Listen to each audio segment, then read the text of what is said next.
Hello everyone, welcome to another interesting video, and today we'll be talking about how to craft your resume. In this particular video, I'll be focusing majorly on tech resumes. So if you're interested in tech resume, just stay tuned because I'm going to be covering a lot of things. This is majorly for people that are thinking about how to structure their resume and what are the things they need to have in their resume that can make them the right candidate for whatever job they're applying for. So I know this can be very challenging because I've been there.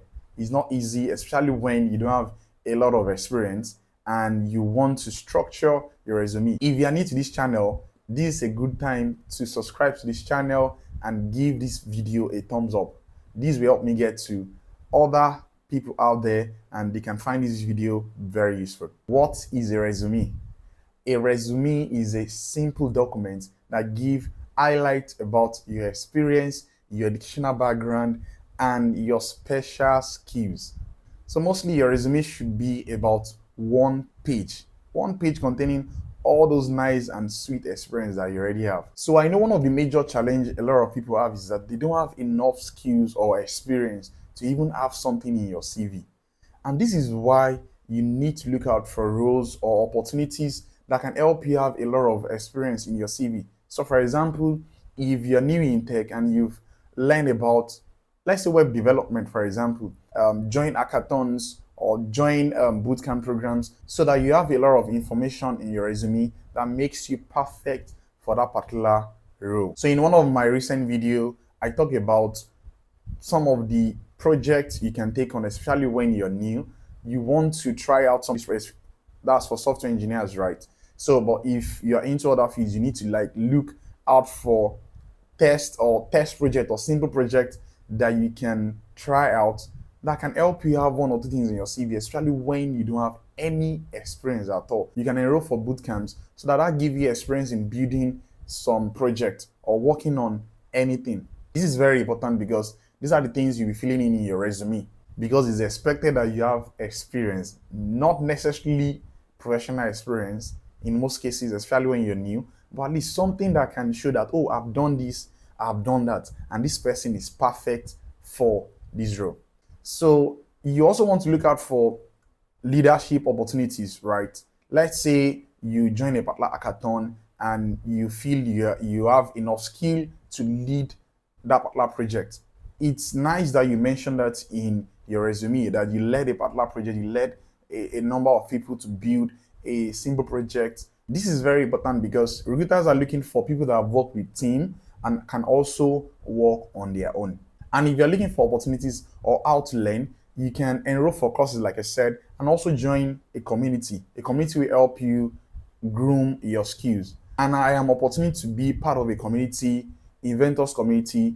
What we do majorly is to help nurture or mentor people that are new into tech and help them direct their path in tech.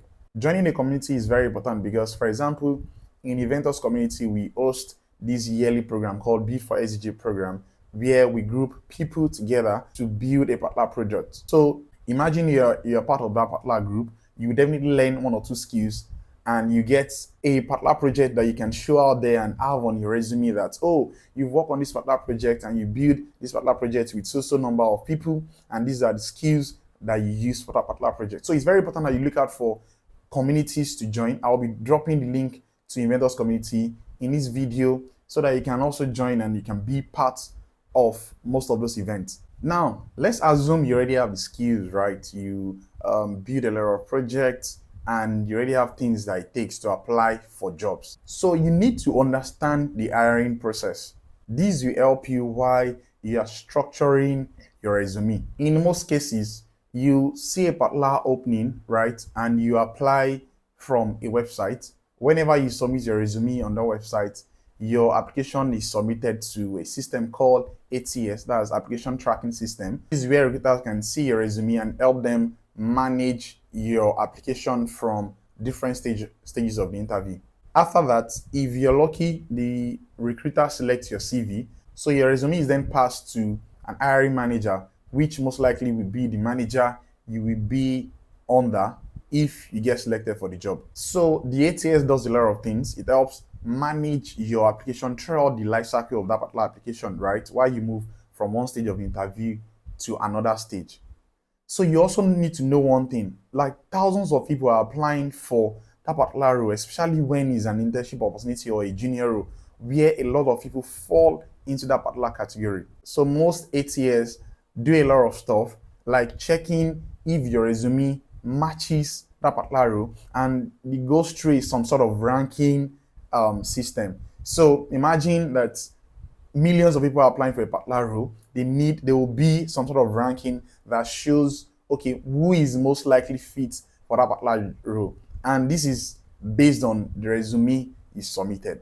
So after the ranking is done, the recruiter go through the list and select the individual that he or she feels matches the job description. This list is then sent to the hiring manager and the interview process starts, and whoever the hiring manager selects gets the job. So imagine out of 100,000 or 1,000 or 2,000, depending on the size of the people that apply for that job, the recruiter is going to select a few from them. So you want to make sure that you think like a recruiter.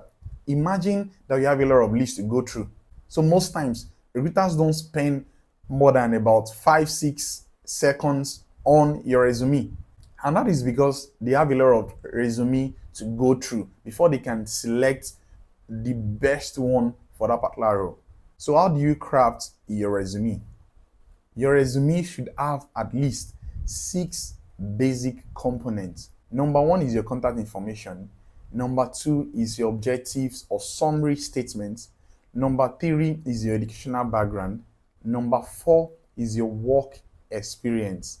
Number 5 is your skills. Number 6, which is the last one for the basic component, is awards or certifications. So let's take a look at your contact information. So this should include your email, your phone number, your address, and links to your online profiles.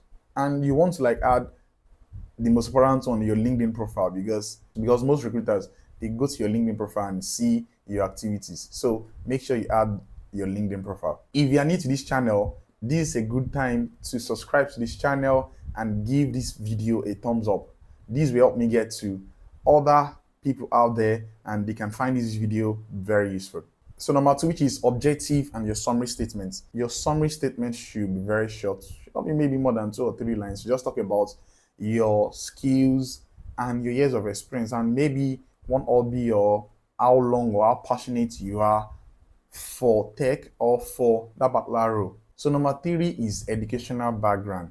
In this particular section, you want to talk about your post-secondary school background. You have the name of the institution or academic institution, right?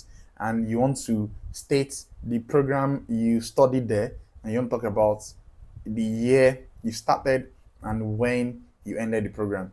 And if there's a sort of grading system, right, for that particular program, let's say you have a CGPA that is over 3.0, you want to have that there. Anything over 3.0 is good to have.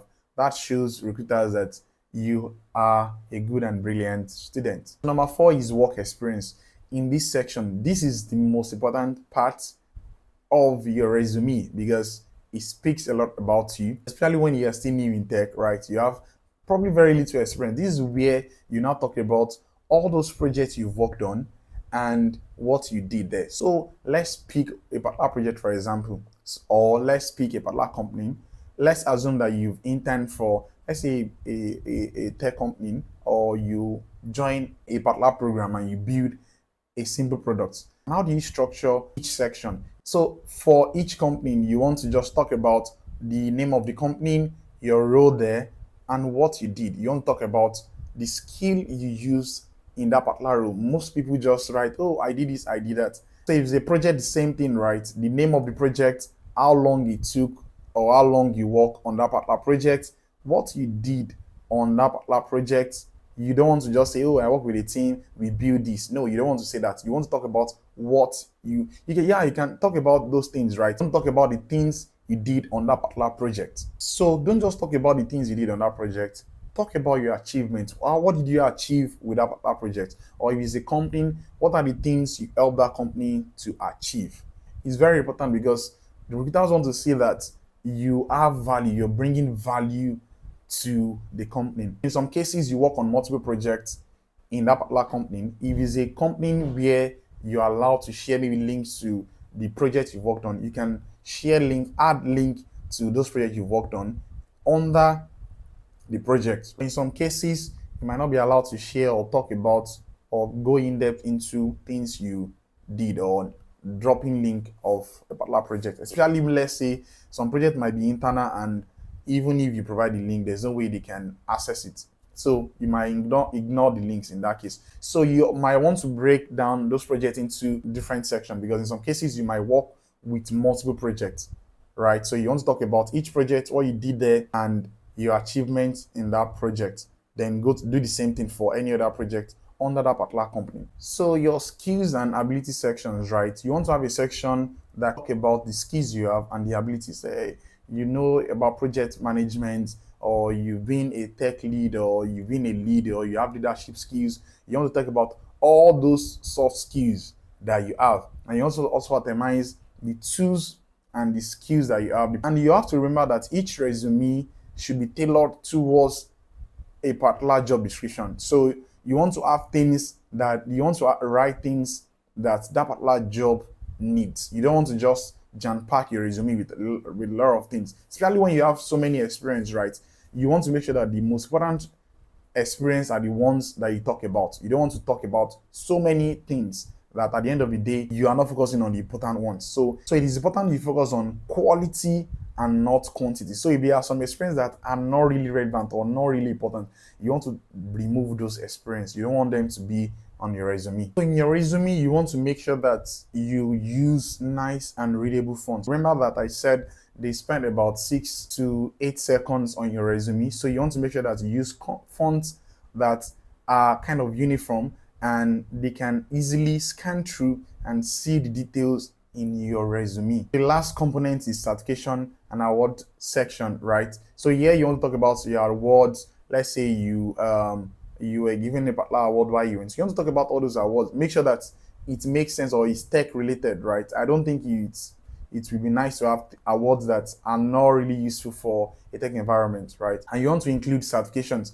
You started a particular program and you got certified. It's very important that you explore all those things, because when recruiters see your CV, let's say you don't even have enough experience, but when they look at it and they say, oh, this person has completed this, I've done this, it shows that you have done a lot of things to grow. And the recruiter will believe that those skills that you've acquired during that particular certification is very important and can be very useful for the company. So other things that you need to take note. I already mentioned that you need to tailor your resume to match the job description, right? So you want to make sure that you itemize or you focus on things that are very important to that particular job. So you don't want to have things that are not relevant to it. So you can have multiple resume for different, let's say you're a front end or a full stack developer, right? You can have a resume for front end, you can have another one that focuses on back end, or you can also have another one that talks or that shows that you are a full stack developer.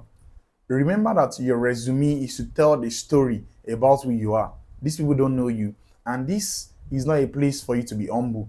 You need to talk about your experience and all your accomplishments. You want to make sure that you take a look at the job description. Like I said, your resume will go through an ATM system, and what those systems use majorly to rank your resume is the keywords that you have there. So it's expected that your resume match or have those important keywords, and that's why I mentioned that you talk about the tools you use in each project. So in a way, your resume would already have those keywords. So please, it's very important that you have those things there. So after you've done all of this, right, another important step is to proofread your resume. Make sure that you check all those grammatical errors and misspellings and all those things. You don't want to present yourself to be someone that is unserious to the recruiter. When you have all those kind of errors, it doesn't really make sense. So you want to make sure that you read them over and over again. I will advise that you have your resume in a kind of Word document.